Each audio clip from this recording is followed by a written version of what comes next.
Next 2025, the refinery will be producing about 10,000 barrels per day. Tonight, we review NNPCL's delicate dance to resolve fuel scarcity and price pressures.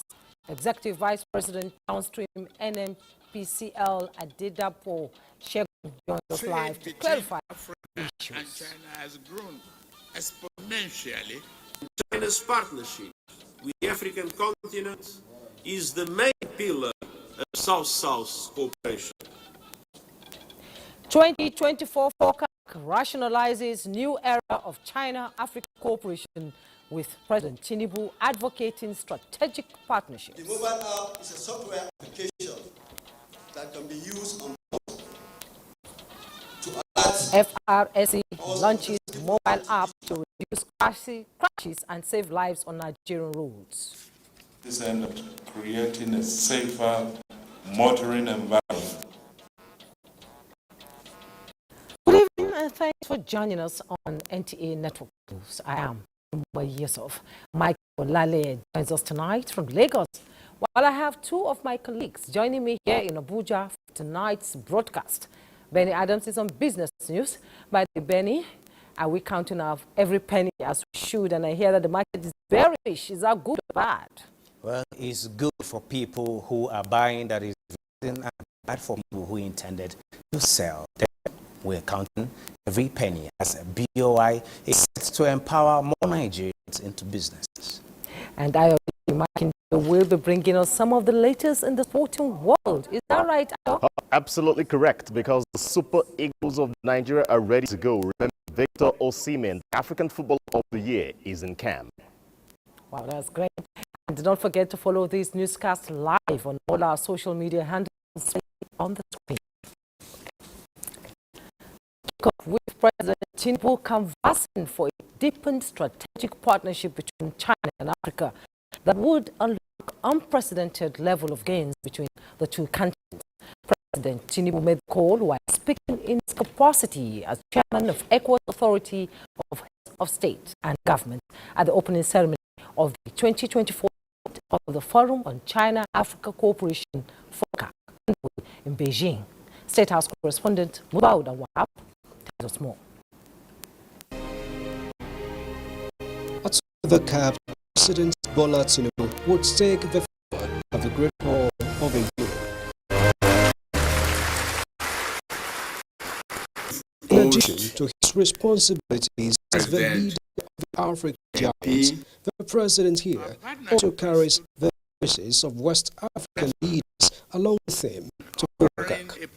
And in this sub-regional capacity, President Tinubu assessed as remarkable the partnership between China and African countries for over 50 years, as well as the FOCAC of about 25 years, being driven by collective vision for future prosperity. Trade between Africa and China has grown exponentially, reaching an estimated $280 billion US.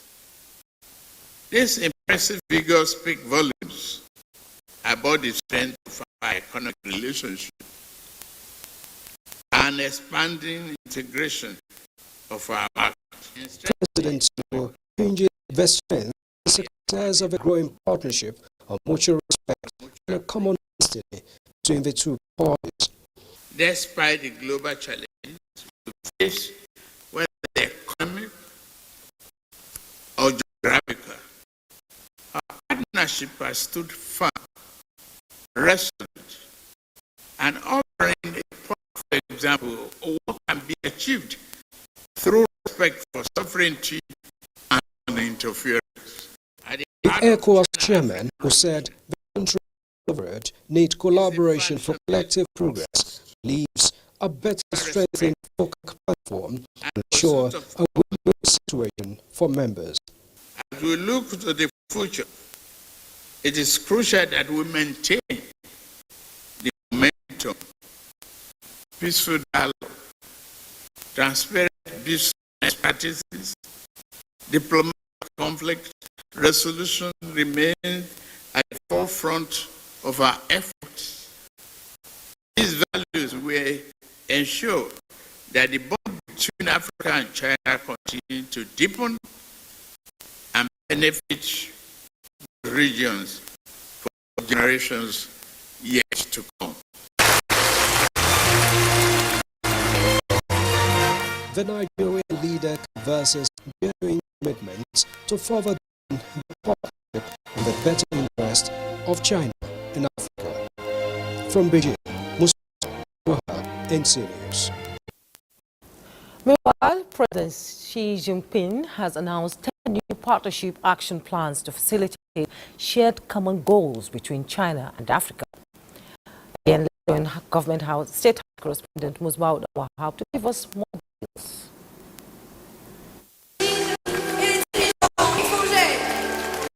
24 years have gone by since the People's Republic of China joined the League of Suitors in Africa's Partnership for a Ride for Sustainable Development journey.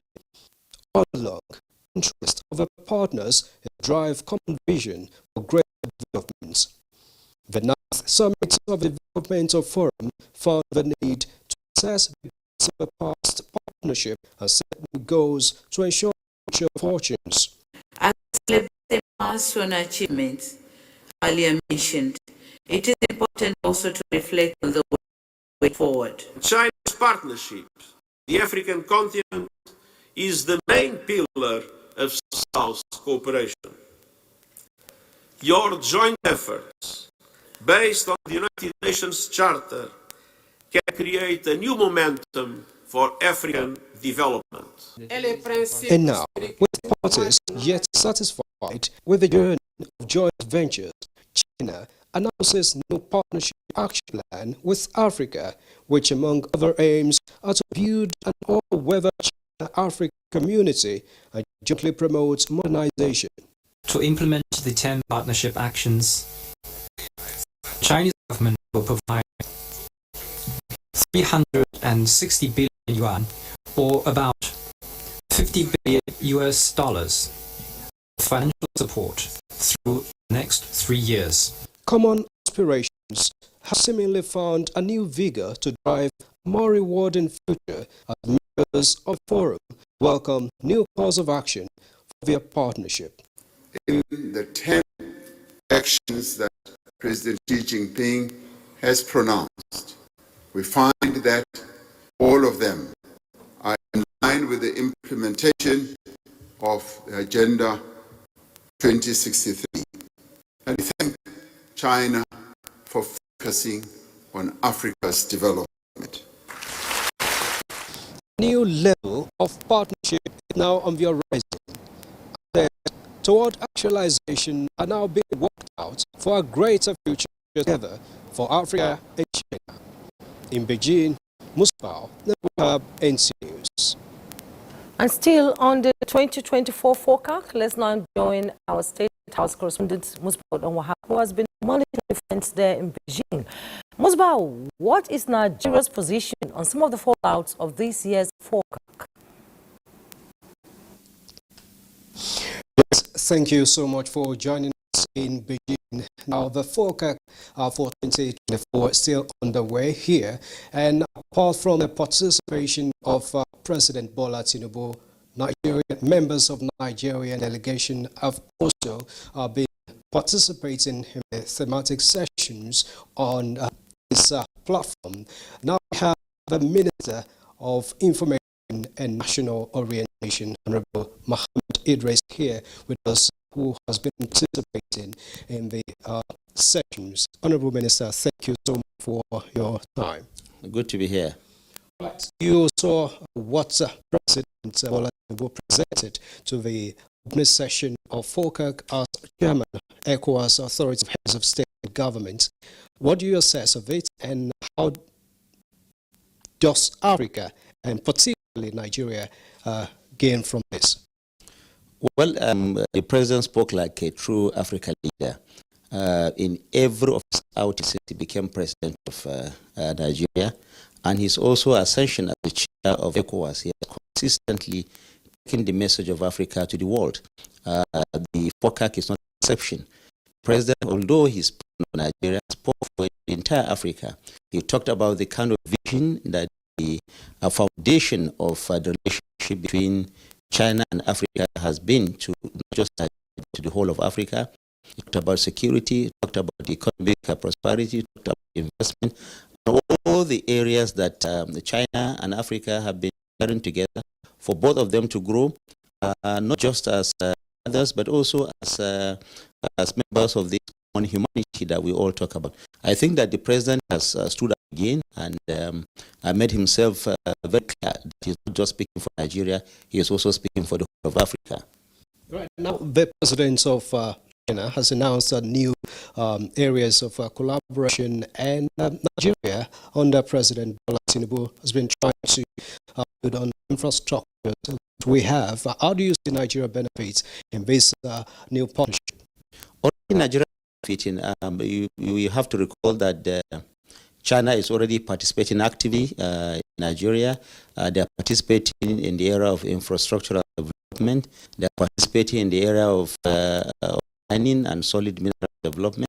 They are participating in other forms of investment for the common good of both countries. I think that what is happening now is that there's going to be a collaboration between the two countries. Now, there's a particular issue that was also talked about, especially in the session that I attended, and that is the need for countries to see themselves as partners. Honorable Minister, Information and National Orientation, thank you so much for your time.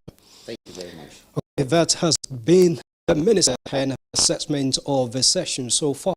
We'll continue to bring you updates from this end. Back to you.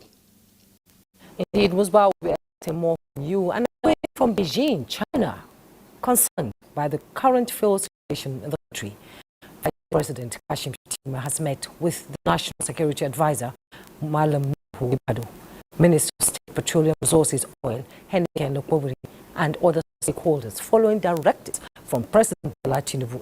State House correspondent Abdurrahman Jibrila reports that the meeting was held behind closed doors. The Minister of State Petroleum Resources, Oil, Henneken Lokobiri, expressed President Tinubu's empathy the hardship that Nigerians are facing and assured the public on availability of the product. The President is empathetic about what's going on in the country. He's concerned about the hardship of Nigerians, and that was why he directed the Vice President to call this for us to reflect on what is going on in the country. What is important is that products are available in the country, and believe that between now and the weekend, the availability of products across the length and breadth of the country. The price could be high in some other areas, much more, higher in some other locations, much more than other areas. But we believe that by the time there is availability of products across the country, the price itself will stabilize. But what is important is that government is not fixing prices. This sector is deregulated, and we believe that with the availability of products, the price will find, its level. All regulatory efforts are now getting towards stabilizing supply, and the resultant impact that will be positive also the stability of price. To that objective, the regulator is ensured that there's increased operating hours for loading depots. And more importantly, also, is the reinforcement of support being given to local refiners, because with increased production from them, we indeed, like the minister has said, will be higher supply, which will stabilize the price. The federal government says it is optimistic that with support being given to local refiners, production will increase and price will soon stabilize. Meanwhile, the NNPC Limited and Dangote Refinery have been trending lately, arising from the government's intervention to sell crude oil in Naira to indigenous refiners. These are other issues also raising their heads, including challenges around seamless supply, product availability, demand, and of course, pump price. Lydia reports on how these trends and how the NNPCL is trying to navigate these issues. Nigeria's oil-dependent economy is heavily reliant on fuel, especially petrol, for transportation, electricity generation, and various industries. This means that the slightest disruption to supply chain can lead to scarcity, with ripple effects across economic value chains. The deregulation of the sector brought optimism that though prices might be higher, private participation will eliminate monopoly and deepen competition.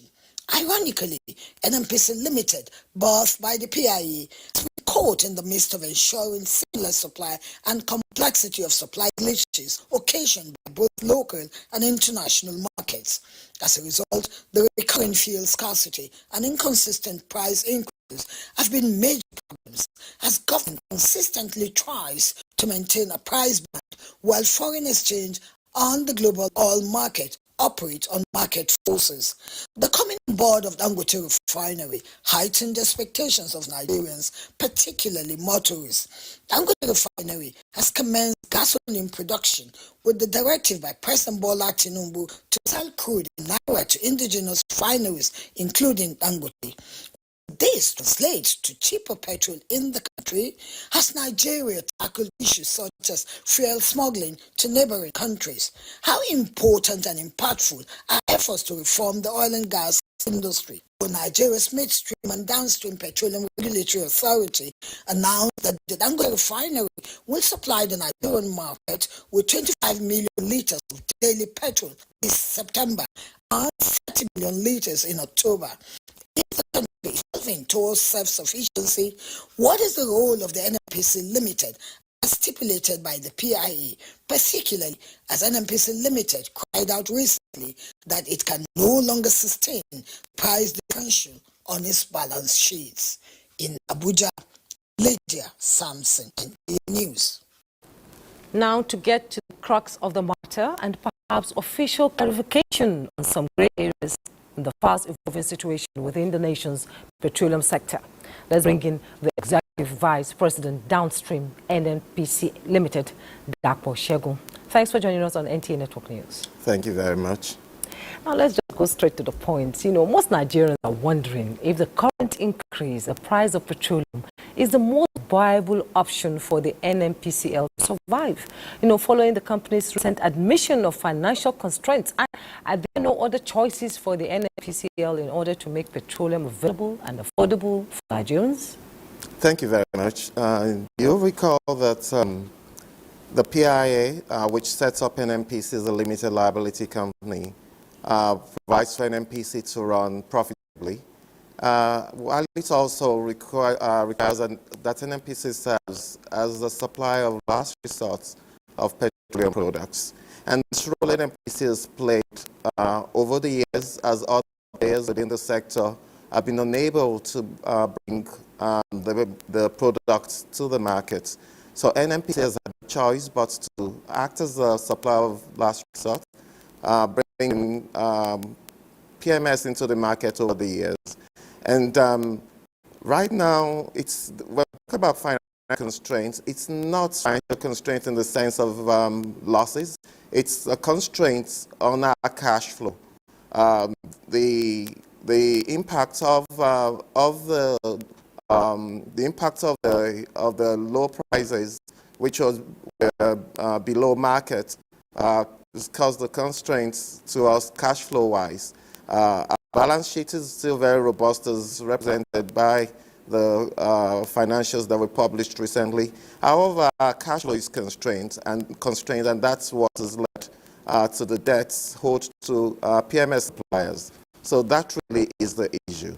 The truth of the matter really is Section 205 of the PIA talks about the pricing of petroleum products, that it should be at free market prices, free market conditions.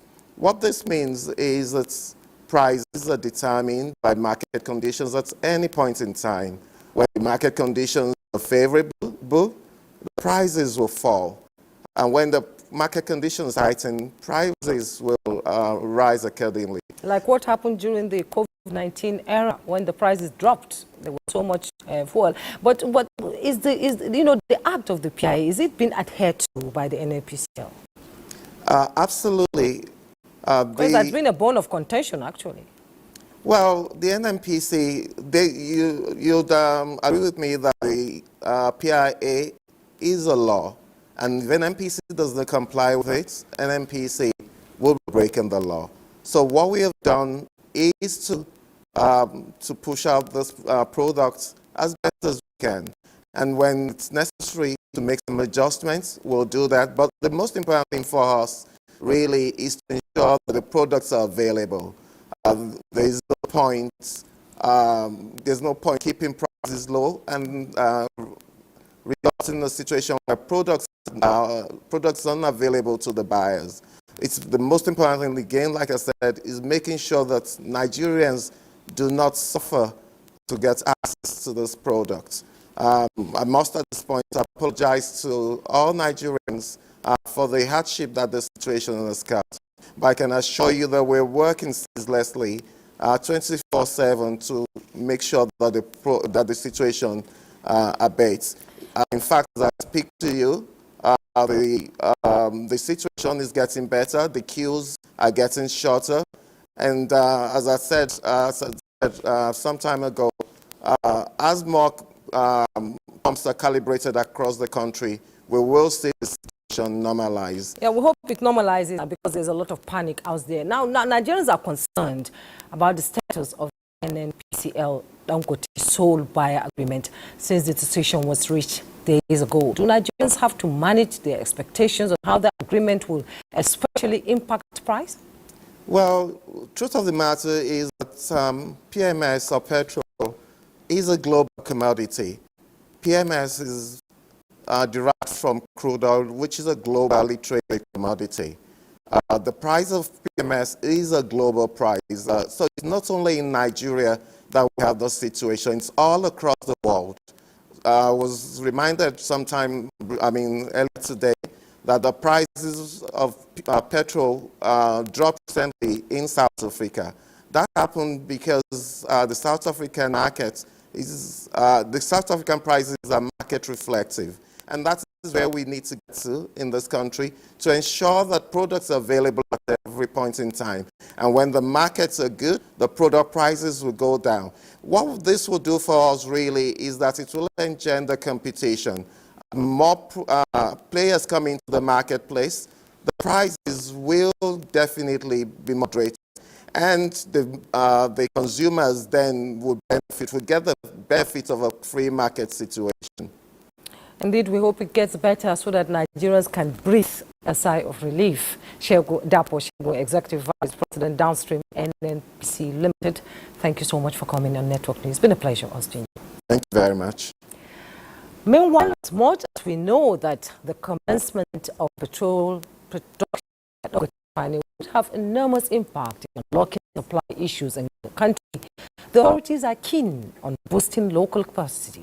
It is in light of this that the Nigerian Midstream and Downstream Petroleum Regulatory Authority issued a license for refinery expansion to an indigenous refinery in Abuja. Let's get the details from Lydia Sampson. This license presentation is considered significant to down and midstream of the oil and gas sector for an additional 10,000 barrels per day through an expected additional 5,000 barrels per day crude distillation unit. They have their own field where they produce and they inject directly into the refinery. Next year, 2025, the refinery will produce about 10,000 barrels per day. Answering questions on the pump price increase, Farouk Ahmed says NPC Limited, as a company having cried out about the financial burden in from price differentials, took its own decision. Already, most petrol stations in the city have since adjusted their pump prices, with NPC Limited selling at 897 naira per litre. In Abuja, Lydia Sampson, NTA News. It's time to take our first break. More will come your way in the course of the news. To see. You're watching NTA Network News. Vice President Kashim Shettima has inaugurated management team of Nigeria Power Holding Company with expectation that new members will deploy their expertise and experience to drive its mandate effectively. The management team was appointed by President Bola Tinubu on August 10 this year as part of the renewed hope agenda in developing and improving efficient power supply in the country. Managing Director of the company, Jennifer Adehije, restated the company's commitment to delivering on its mandate. We're very keen on utilizing strategy, cutting-edge strategy, to propel the NDPC to greater heights by ensuring that we come up with new solutions that would explore very fruitful market opportunities for us within the energy ecosystem.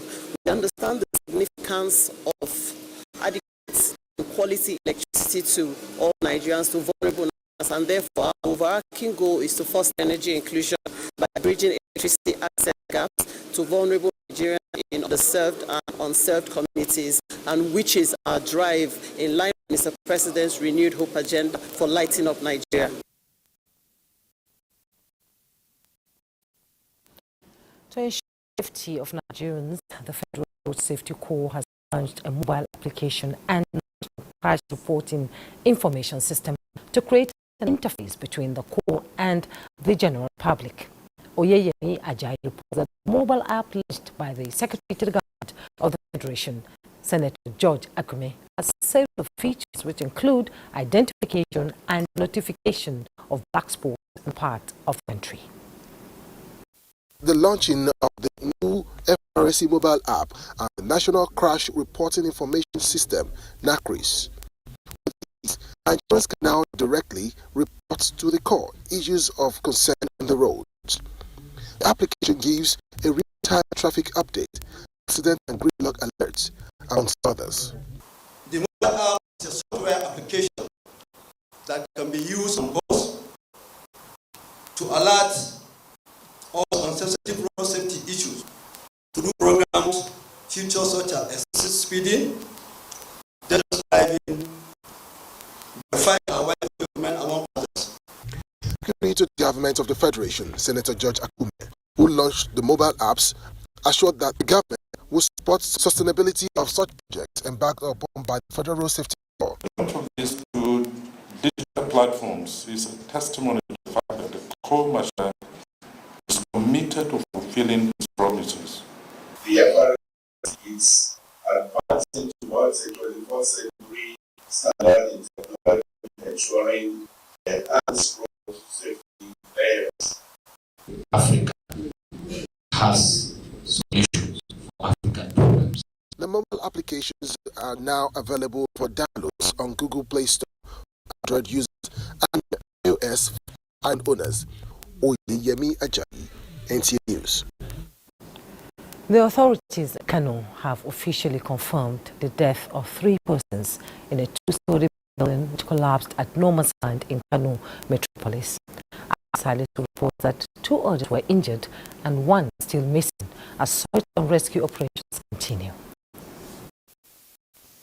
The incident that claimed the lives of 3 people, 2 injured and 1 person still missing, occurred earlier today.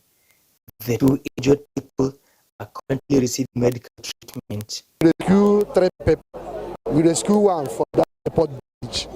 We rescue 2 inside there, and we are still looking for 1 here. We came here to support the lead agency in building collapse, the fire service, and support the emergency management agency, which is coordinating at a state level. Rescue operation is ongoing. We have contacted some people along the line of the water because this is Jakaria. It has cut across a lot of localities. So people in those localities we have contacted, and the rescue operation is actually going to start as soon as possible to see how best we can rescue the 6th person. The Territorial Coordinator, National Emergency Management Agency, NEMA, in charge of Kano and Jigawa states, Noura Abdullahi, says an investigation will be launched to determine the circumstances surrounding the incident. In Kano, Awal Sasu, NTA News. Talking security matters, the Ariwa Consultative Forum has called for urgent action to end what it describes as ravaging insecurity in the region. Northern leaders made the call after their meeting at the forum's office headquarters in Kaduna. Mohammed Umar Anjigi reports. Leaders of the Our consultative forum once again converged for a crucial meeting to discuss issues affecting the region. The leaders from across the north, including political figures, traditional rulers, and influential stakeholders, are here to find a lasting solution to the challenges of insecurity, economic hardship, drug abuse, and the disruption of agricultural activities that had continued to affect the livelihood of the people in the north. The meeting ended with a communique. The leaders resolved to continue to work together with the relevant stakeholders to take collective action for a more workable solution to address the challenges head-on.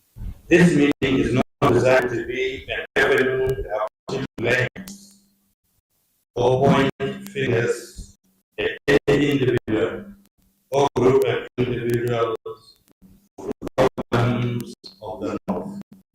We owe our people, the people of Northern Nigeria, deep apologies for our collective failure to protect the region from falling into one of the worst crises in its history. As the citizens await a quick response to address most of the challenges highlighted by the leaders, they are hopeful that this meeting by the leaders of the Arewa Consultative Forum will bring tangible changes in the approach of restoring peace, stability, and prosperity in the region.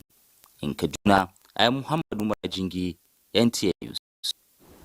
Now, a major change is in the offering for broadcast landscape in West Africa. The West African Regional Bloc ECOWAS is bringing together heads of national television stations in the sub-region to chart a path towards greater cooperation, content sharing, and more visibility for ECOWAS activities. Kelvin Oone reports. Vision 2050 is a call on the aspiration of building the ECOWAS of the people to foster a region of peace, security, and economic prosperity. This journey is one the ECOWAS Commission wants to undertake with public broadcasters of member states on board. Their role will be crucial in the achievement of these objectives. So, this high-profile engagement with the heads of national television stations in the sub-region is to deliberate and identify areas where their support will be needed. ECOWAS is making a definite effort in support of its member states. Unfortunately, however, our populations are not very well informed about some of these efforts and initiatives. Instead, they are inundated with fake, false information deliberately disseminated by certain vile individuals via social media with the aim of destroying our common institution and aspirations. I therefore hope that at the end of this two-day interactive meeting, the Commission will be in a better position to coordinate with national media partners to raise awareness of ECOWAS and its activities in member states. The two-day strategic meeting, which is also a important bit of content sharing among national television stations in West Africa, is chaired by NTA Director General Salihu Abdulhamid Daus, presented by the Executive Director News, Dewi, who presented NTA's proposal for the establishment of a West African Broadcasting Union in the mood of the African Union of Broadcasters, AUB, at the technical session. It was adopted in principle in Abuja. Kelvin Oone, NTA News. For more on NTA Network News, let's join Michael, who's standing by in Lagos. Hello, Michael. It's good to see you.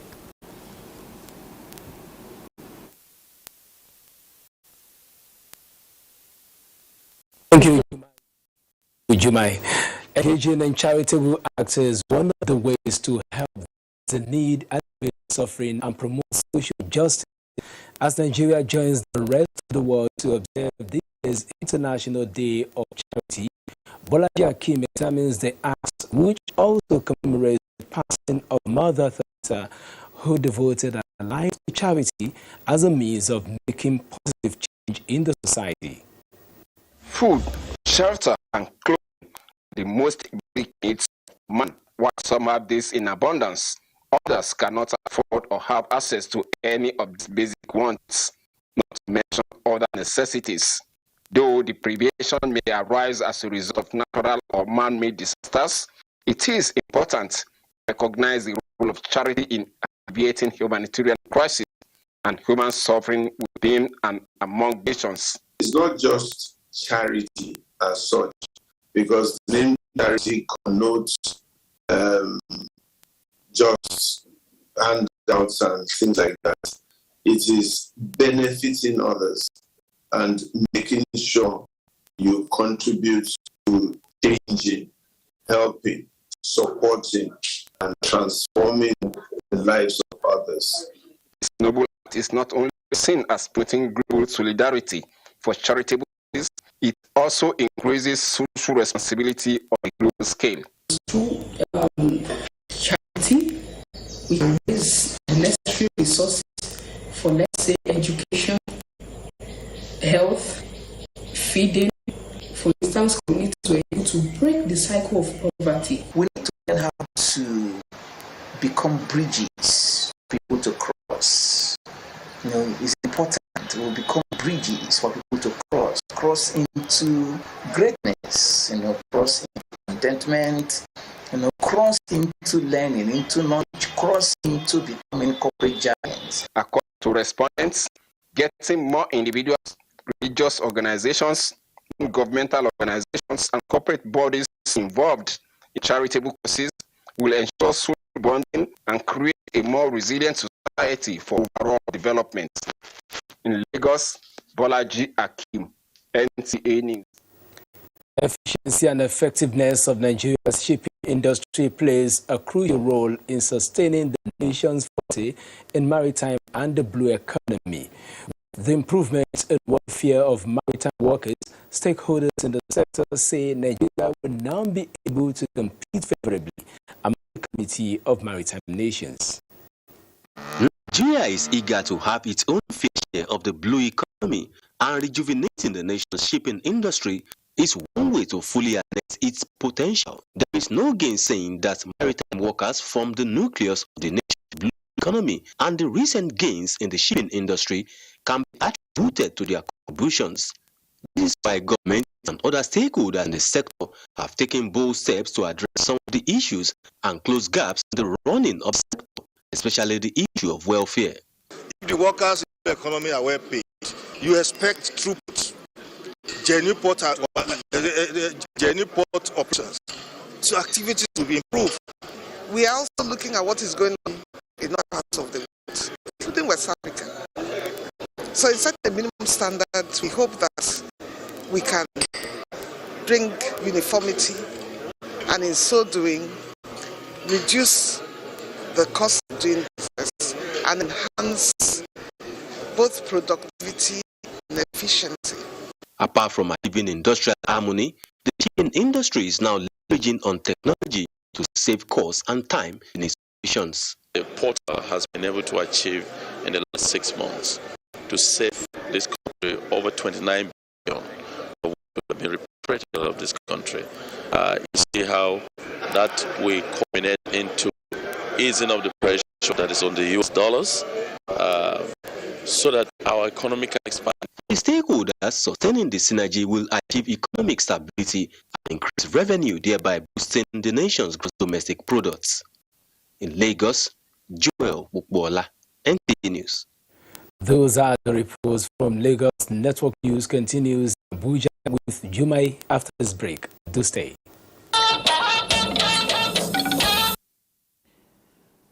You're welcome back. The federal government has commenced the sale of subsidized rice as directed by President Bola Tinubu.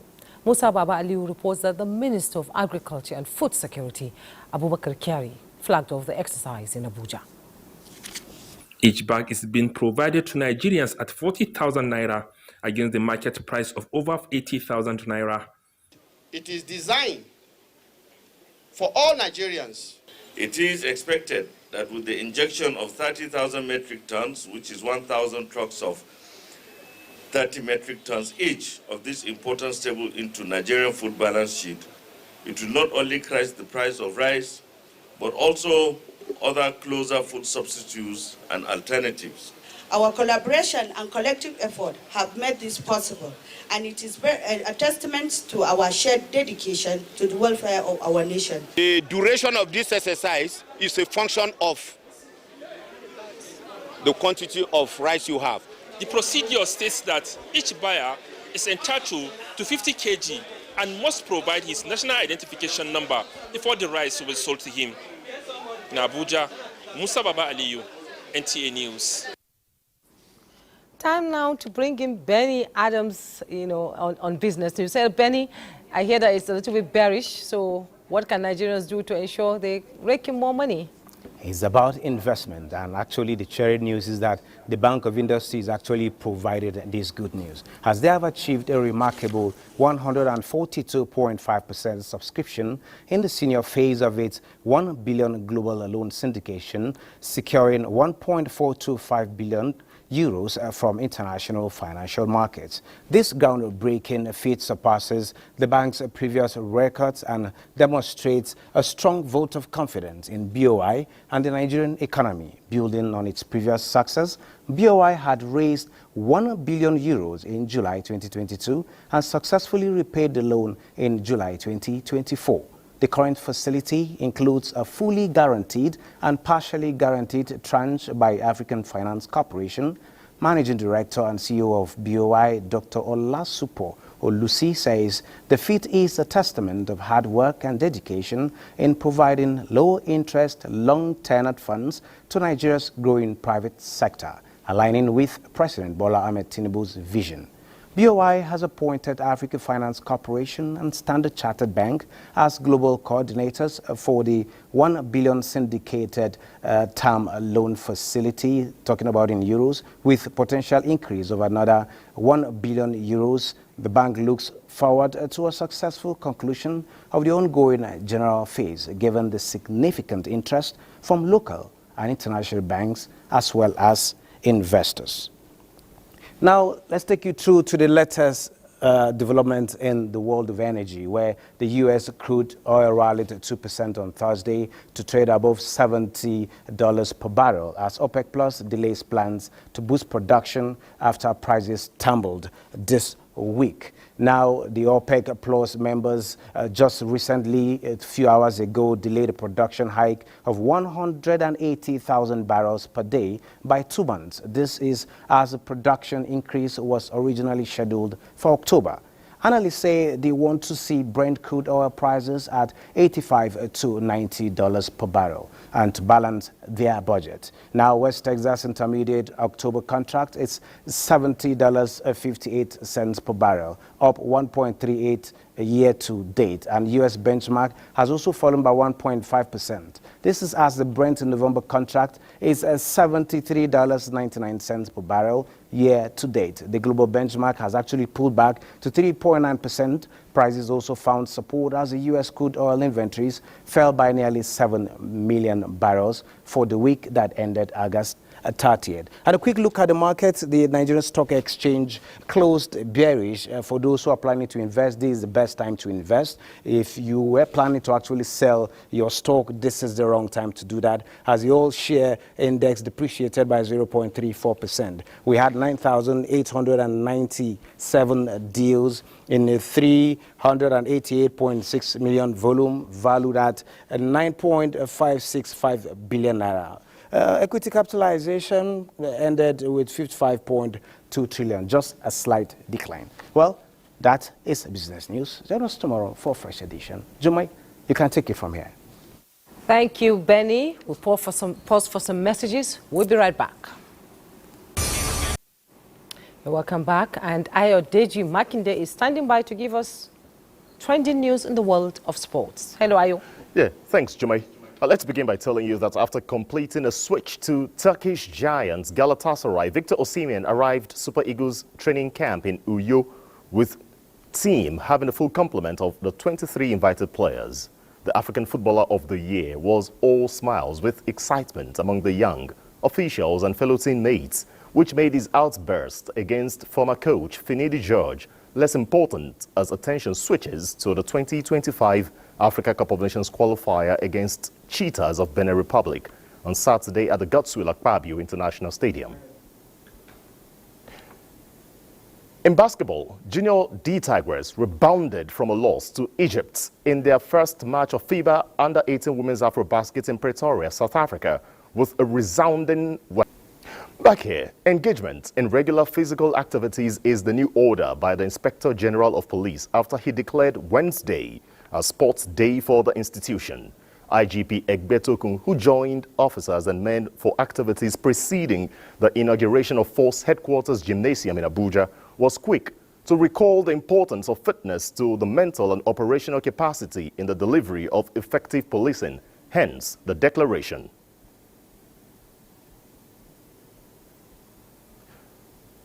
That has been the tradition of the force. That has been the tradition of the force, and we intend to keep this tradition and maintain it.